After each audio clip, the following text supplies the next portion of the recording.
Here's something I love and hate as an artist. That is needing to adapt.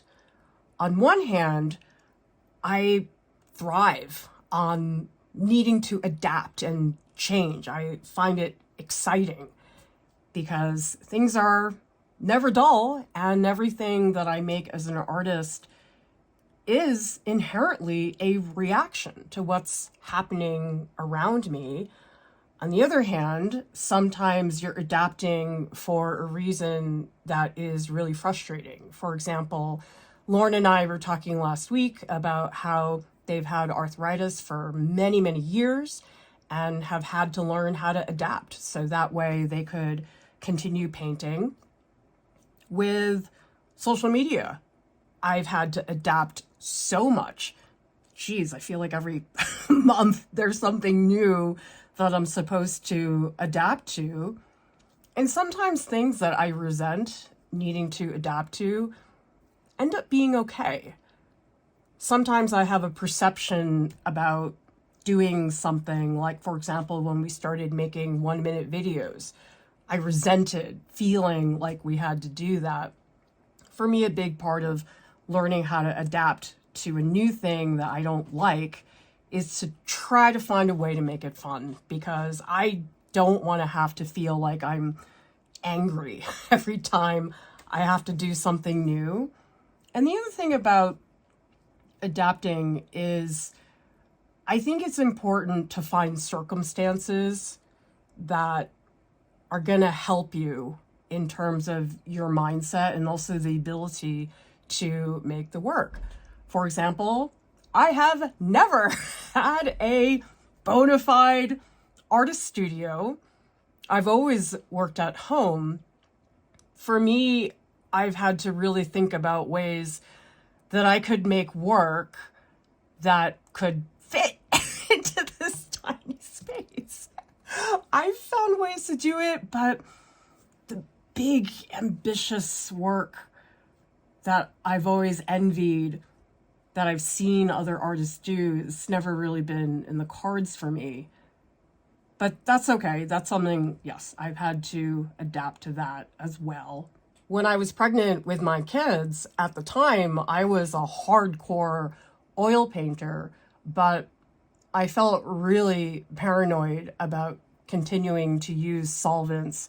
This is before I knew about solvent-free oil painting. And that was a fundamental shift because I stopped painting. The thing that I had prepared for and trained for my whole life, all of a sudden it was something that I didn't feel I could do anymore. That eventually led to me doing my crayon drawings, and I'm glad that that happened.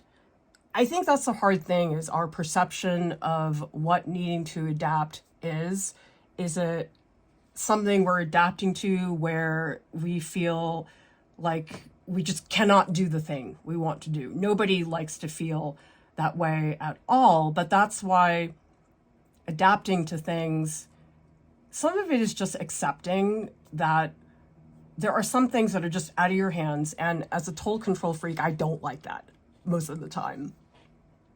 On the other hand, sometimes you just give in. You're like, okay, can't do that.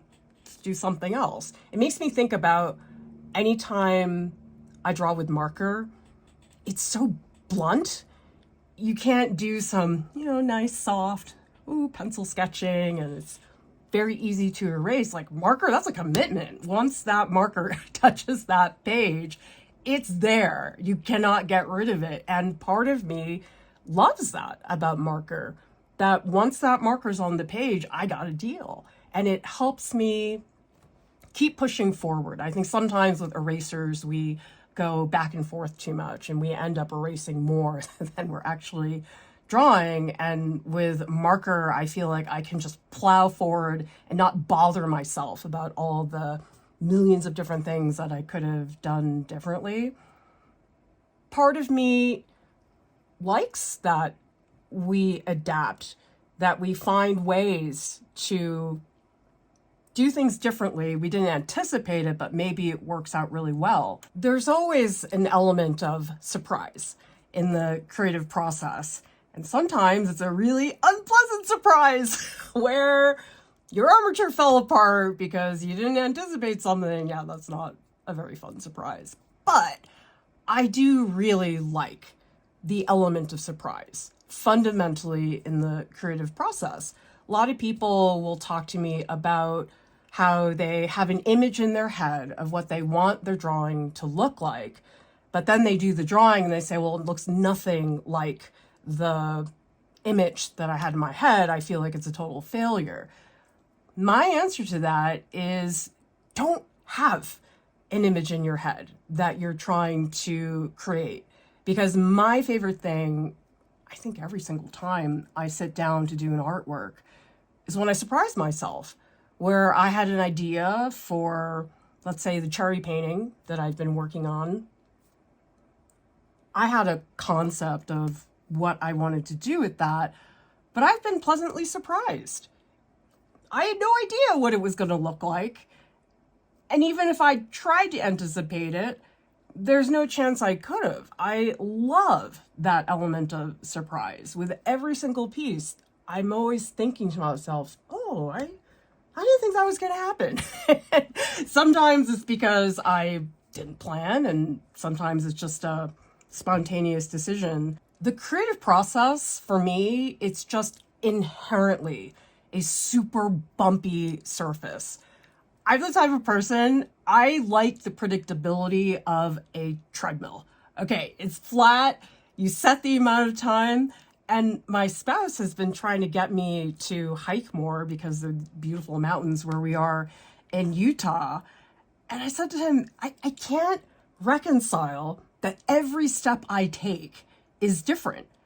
Sometimes I'm stepping on a rock, other times dirt, and I find that very difficult to do. It's just every single step is a new experience.